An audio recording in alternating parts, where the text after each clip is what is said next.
질의로 제가 좀 마무리를 하고 다음 질의로 좀 넘어가겠습니다. 산불 진화 헬기 임차 용역에 관한 질의를 좀 드릴게요. 이게 예산안 545페이지죠. 사업설명서. 그 다음에 546페이지를 보면 한 개는 6억, 한 개는 1억 이렇게 올라와 있어요. 그런데 예산안 545페이지를 보면 6억의 예산이 편성이 되어 있는데 도에서 1.8억, 시에서 4.2억이 편성이 되어 있어요.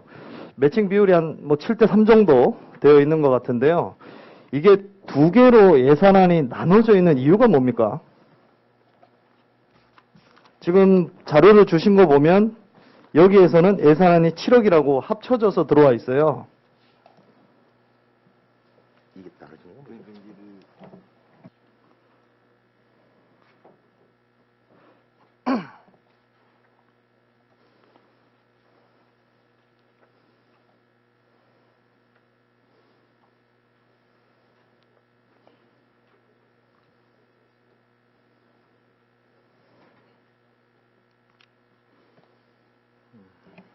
예, 답변드리겠습니다.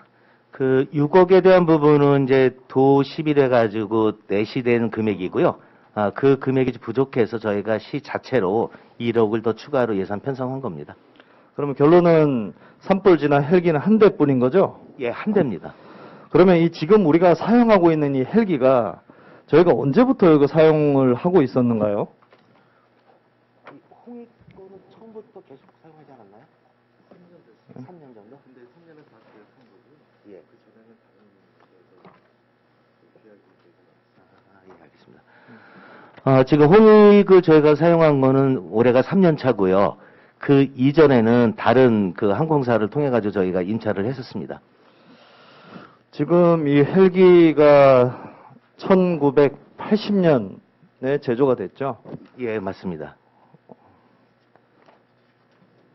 이거에 대해서 혹시 다르게 생각하시는 거 있으신가요? 제가 봤을 때 이번에 강원도에서 추락한 헬기가 1975년도에 생산된 헬기인데요. 네. 그 헬리콥터 관계자가 하는 말이 40년이 넘어가면 유물급이라는 헬리콥터라는 이야기를 하는데요. 이거에 대해서 이거를 저희가 지금 3년째 쓰고 있다라고 하시는데 국장님의 생각이 좀 궁금해요. 이 헬기 제대로 기능을 할 수 있을 것인가? 이 헬기 자체가 이제 고가의 물품이다 보니 사실 이제 시군구에서 이제 매년 이제 헬기를 이제 임차해서 그 산불 방지에 지금 활용을 하고 있습니다.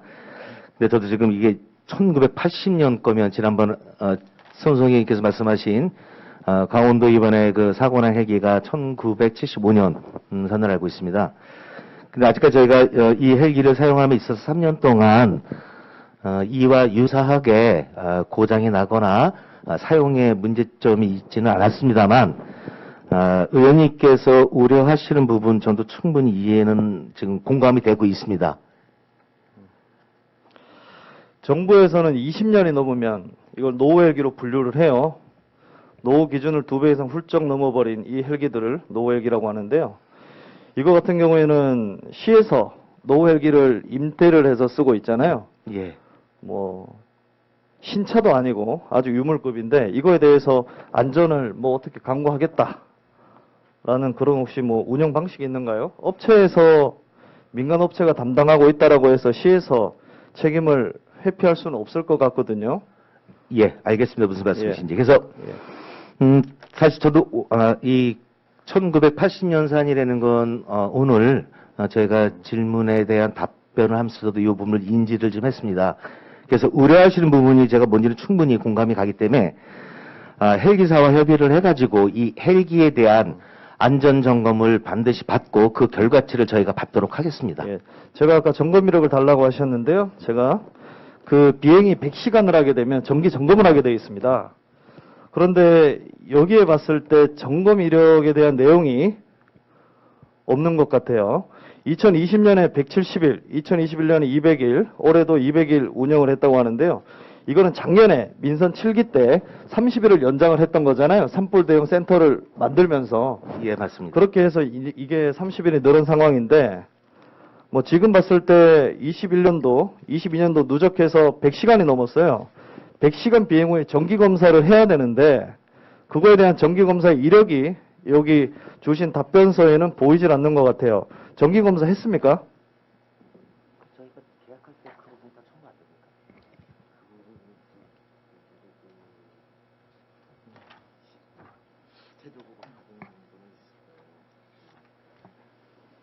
예, 지금 저희가 그 부분에 대해서 지금 가지고 있는 자료는 없고요. 제가 항공사하고 협의해가지고 그 내용이 있는지 확인해서 그 부분을 의원님께 전달하도록 하겠습니다. 이게 지금 답변 주신 거를 보면 여기 이륙 중량이 2,500kg라고 되어 있어요. 산불 진화 담수 제외 시 2,250kg. 그럼 산불 진화 담수 제외 시 2,250kg가 최대 이륙 중량이죠? 네, 그래 맞습니다. 2,250kg. 예, 그다음에 담수하게 되면 이제 2,500kg로 예. 늘어나는 겁니다. 그러면 담수 용량을 제가 계산을 해봤어요. 계산해봤을 때 여기 답변에는 방화수가 730리터 담수가 가능하다라고 되어 있는데 이게 맞다고 보십니까? 아무리 계산해도 730리터가 나올 수가 없어요.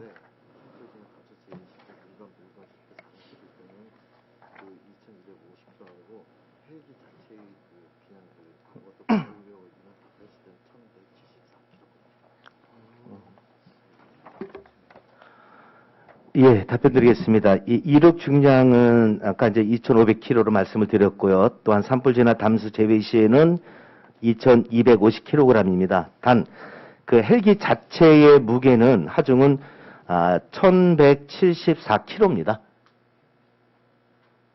그러니까 1.1톤 정도 되는 거죠. 그러니까 이 730리터에 대한 담수가 가능한 것, 그 담수가 가능한 거죠. 이거 기준을 잘못 알고 계신 것 같아요. 제가 설명을 드릴게요. 한번 잘 들어보세요. 국토교통부에서 자료를 줬습니다. 담수 용량이죠. 최대 이륙 중량에 빼기 해서 헬기 중량과 운항 소요 연료유 무게, 조종사 무게, 그 다음에 반비 버킷의 무게를 더한 것을 빼야 되는데요. 지금 제가 계산식에 대해서 설명을 좀 드리면 최대 이륙 중량 2250kg고요. 연료 적재량이죠. 541리터가 들어갑니다. 이게 1리터의 무게가 0.75kg이에요. 그러면 407kg입니다. 여기서 이걸 빼고 조종사 한 명에 90kg를 뺍니다. 그 다음에 반비 버킷은 없으니까 0kg고요. 여기에 기본 중량 1293kg를 빼면 460리터가 나옵니다. 기존의 730리터에 비해서 271리터가 모자른 거예요. 이게 실질적인 담수 용량의 계산식인데 이 장비를 운영하는 산림농지과에서 이걸 모르고 있다는 거예요, 지금. 그래서 이거를 금액으로 환산을 하면 임차료가 7억인 이 헬기의 계약 규격과 실제 담수 용량의 차이를 돈으로 환산을 하게 되면 2억 5,900만 원이 됩니다. 이걸 우리가 지금 2억 5,900만 원을 그냥 날리고 있는 거예요. 이거에 대한 답변을 좀 주십시오. 제가 지금 말씀하신 그 부분에 대해서 제가 좀 심도 있게 고민을 해보지 못했던 부분은 죄송하게 생각하고요. 지금 의원님께서 말씀하신 그 부분은 저희가 한번 데이터를 한번 정리를 해보고 과연 그 임차 비용이 적정한지에 대해서 다시 한번 검토를 하겠습니다. 계속해서 좀 말씀을 좀 드리겠습니다. 헬기를 조종하는 사람이 이렇게 얘기를 해요. 산불 진화용 헬기 물통에 담수 규격대로 물을 채우면 헬기는 절대로 못 뜹니다. 라고 되어 있습니다. 이거 730리터를 방아수를 다 뜨신다고 하셨는데 여기 자료에도 그 담수를 하게 되면 추락합니다. 뜰 수가 없어요. 그래서 제가 찾아봤어요. 2020년에 우리 HL 이 모델명이 항공기 등록 부호죠. HL9174가 2020년 4월 5일 날 식목일에 공릉 저수지에서 물을 퍼요. 물을 퍼는데 그거 한번 영상 유튜브 찾으면 나오는데 그거 보시면 정말 얼마 못 담고 그냥 떠버립니다. 이게 지금 현실이에요. 이게 지금 현실이고 지금 제가 헬기에 관련해서 계속 보는데 무엇이 가장 문제냐면 국토부의 헬기 담수 용량 계산 방식이 나와 있어요. 나와 있는데도 불구하고 계약 과정에서는 이를 제대로 적용하지 않는다. 이것이 가장 문제입니다. 그래서 실질적으로 조달청 나라장터 쇼핑몰에 등록된 A업체의 헬기 임차 규격서에 적혀 있는 규격만 보고 계약을 맺었다라는 것들이 지금 지자체에서 일어나고 있는 현행의 문제들이에요. 왜 이게 문제가 되냐면 국내 14개뿐인 민간 헬기 업체들이 시장 구조를 아주 폐쇄적으로 만들고 있는 거예요.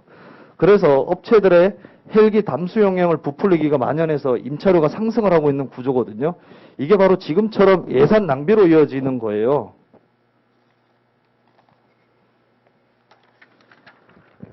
제가 계속 질의를 좀 이어가겠습니다. 홍익항공에서 저희가 3년째 임차를 해서 쓰고 있잖아요. 예.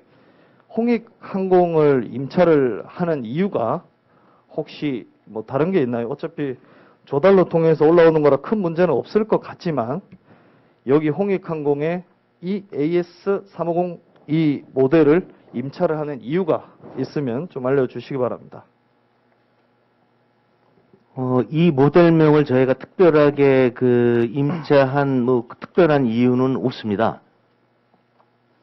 단지 저희가 조달청의 제3자 단가 방식에 의해서 이제 단가 계약을 하다 보니 이제 홍익가 계약을 3년 동안에 진행했던 것 같습니다.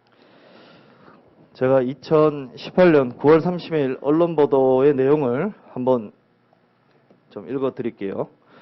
헬기 임대업체 10곳, 산불 진화용 헬기 입찰 짬짬이 10개 업체가 짬짬이를 통해서 낙찰받은 지자체 25곳의 산불 진화용 헬기 임대 사업 금액은 모두 136원에 이른다. 공정거래위원회는 홍익항공에 4,800만 원 등을 포함한 10개 업체에 1억 5,300만 원의 과징금을 부과했다. 여기 홍익항공이 과징금을 가장 최대로 받았습니다.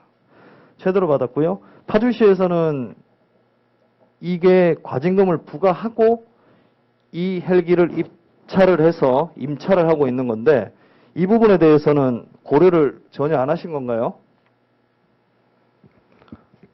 아마도 조달청에 등록되어 있는 내용 중에서 아마 과징금 부과 내용은 아마 없었던 것으로 제가 지금 생각이 들고요.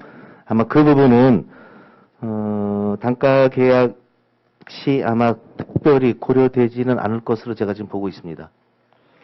그러면 뭐 이게 여기에서도 서류에도 보더라도 입찰에 대해서 업체들이 가격을 담합해서 하고 있어요. 그럼에도 불구하고 실질적으로는 눈 뜨고 코 베는 상황이에요. 지금 같은 경우에도요. 여기도 보면 국장님께서 주신 답변서에 향후 계획이 2022년 12월 23일에 임차 조달 계약을 품위를 하고 12월 24일에 계약을 추진하죠. 예. 홍익항공하고 계약을 추진하실 건가요? 그렇진 않습니다. 그러면 생각해둔 업체가 있으신가요? 별도 생각한 업체 없습니다. 아직까지는. 제가 알기로는 14개 업체 중에 유명한 업체들이죠. 헬기에 대한 큰 회사들 홍익항공, 헬리코리아, UI 헬리제트 등이 있는데 다 비슷비슷할 것 같아요. 예. 의원님, 여기 조달이, 이제 우수 조달도 있고, 일반적인 이제 조달 등록을 하는데, 조달에 등록한 품목별로의 이제 협동조합이 다 구성이 되어 있습니다. 그러니까 일종의 지금 의원님께서 말씀하신 그런 부분이 사실은 좀 내포가 되어 있습니다. 그러니까 그들만의 리그에서는 그들이 정해져 있는 금액이 거의 계약 단가로 정해지거든요. 그러니까 그런 부분이 좀 있다는 것은 저도 알고는 있습니다. 저는 그래서 드리고 싶은 말씀이 이게 도시발전국 예산 범위 내에서 단일 품목으로는 큰 편에 들어가는 사업이에요. 예, 임차인데. 맞습니다. 예. 이게 실질적으로 하루에 출동을 하지 않아도 330만 원이 나갑니다. 330만 원 나가죠. 그런데도 불구하고 이거를 계약을 하고 임차를 하는 과정 속에서 공무원분들께서 이 담수 계산 방식을 모르고 헬리콥터 빌리고 있는 거예요. 이게 저는 굉장히 잘못됐다고 보거든요. 어떻게 생각하십니까? 예, 알겠습니다. 저희가 2023년도 임차 시에는 지금 의원님께서 말씀하신 그 부분 충분히 숙지를 해서요. 차후에 이 헬기에 대해서 임차할 시, 계약할 시 참고하겠습니다. 반드시. 계속해서 질의 좀 이어나가겠습니다. 계약 기간이 200일로 되어 있습니다. 그런데 봄철 1월 16일부터 5월 27일까지 132일, 가을철 10월 24일부터 12월 30일까지 68일이죠. 언제 가장 불이 많이 난다고 생각하십니까? 지금까지 추세를 봐서는 봄, 가을이 제일 많이 난다고 저는 생각을 하고 있습니다. 연평균 화재가 산불 화재가 1186건인데요. 그중에 2에서 5월이 67% 정도 가장 많이 차지하는데 1월에 산불 발생 위험이 계속 높아지고 있는 상황이에요. 그런데 저희가 계약 기간에 따른 운행 일정을 보면 12월 31일부터 1월 15일까지 16일간 운행을 하지 않도록 되어 있는데 이때 혹시 운행을 안 하는 이유가 있습니까? 이유가 있다면 여기 왜 빠지는지 좀 설명 좀 해주시기 바랍니다.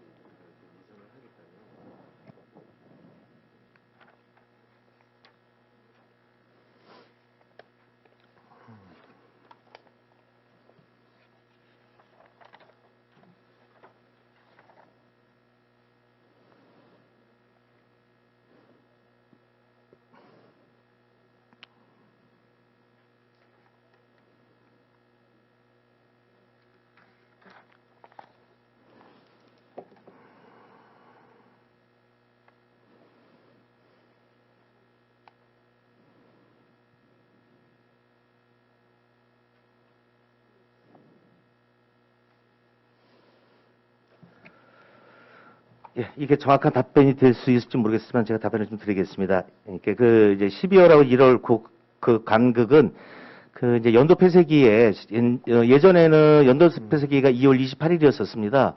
그러나 그냥 회급이 바뀌면서 우리 집행 행정기관의 연도 폐쇄기는 12월 31일로 돼 있기 때문에 아마 그 시간에 맞춰 가지고 그래서 아마 운행을 지금 안 하는 거로 좀 저는 생각을 하고 있습니다. 그러면 이게 계류장이 법원의 대능리에 있는데 휴행 기간이죠. 비행을 안 하는 기간에는 만약에 불이 났어요. 불이 나면 출동을 못 하는 거죠? 그 기간에는요? 예, 그 기간이 아닌 때 비행 이 헬리콥터가 여기 운행을 하는 일자를 제외하고는 예, 저희 계약 기간이 아닌 예, 경우에는 출동 내려가죠. 예, 못 합니다. 지방으로 내려가죠. 이동을 하는 건가요? 헬리콥터? 예. 파주에 없는 거죠? 예, 그렇습니다. 본사 다른 데 또 임대 나가는 거 아닌가요? 그런 건 아닌가요? 그래서 그거는 제가 그 항공사 측 저기 직원이 아니기 때문에 그 부분에 대해서는 제가 정확하게 해서 답변 드리기 좀 어려운 것 같습니다. 그래서 제가 볼 때 이 계약 기간이 200일도 굉장히 좋겠지만 뭐 줄일 수도 있고 늘릴 수도 있겠지만 실질적으로 1월에 산불의 발생 위험이 높아지고 있는 상황에서 이거에 대한 운행 기간의 변경도 좀 필요하다라고 좀 보여지거든요. 예, 그 부분은 제가 면밀히 좀 검토하겠습니다. 그리고 이거 예산안 7억 중에 여기 인원 3명이죠. 기장, 정비사, 급유기사의 임금이 포함되어 있습니까? 전체적으로 포함되어 있습니다. 이게 그럼 전부 다 이제 이 직원들도 홍익항공의 직원들이죠? 예, 맞습니다. 제가 그래서 마지막으로 좀 드리고 싶은 말씀이 수년간 헬기 임차 용역을 독점을 하고 있어요. 큰 업체들이. 이런 경우에는 결론은 뭐 다른 업체들 지자체도 보면 뭐 검은 뒷거래나 업체가 담합 여부도 들여다본다라고 되어 있습니다. 그래서 제가 드리고 싶은 말씀은 국토부의 헬기 담수 용량 계산 방식을 도시발전국에서 명확하게 확인을 해서 계약 과정에서 이것을 제대로 적용을 좀 해야 된다라고 보고요. 나라장터 쇼핑몰에 등록된 임차 규격서에 적혀 있는 그 담수 용량만 볼 것이 아니라 실질적으로 여러 가지 면밀하게 좀 검토를 해서 우리 예산 낭비가 실질적으로 여기서만큼은 일어나지 않았으면 좋겠다라고 보여집니다. 예, 의원님께서 저 말씀하신 내용 충분히 저는 이해를 하고요. 앞으로 헬기 임차에 있어서는 지금 말씀하신 국토부의 그 산술 기준, 그다음에 실질적인 담수 용량 가능성 여부, 이 전체적인 걸 다시 한번 재검토하겠습니다. 네, 그리고 그 제가 말씀드린 것처럼 그 과징금을 부과했던 그 업체들에 대해서도 거기 조달해서 나오지 않더라도 이것 또한 제가 봤을 땐 입찰을 하는 경우에 있어서는 어느 정도 좀 포함을 해서 결정을 했으면 좋겠다라는 말씀을 드립니다. 예, 검토하겠습니다. 네, 질의를 마치겠습니다. 네, 손정희 기관님 수고하셨습니다.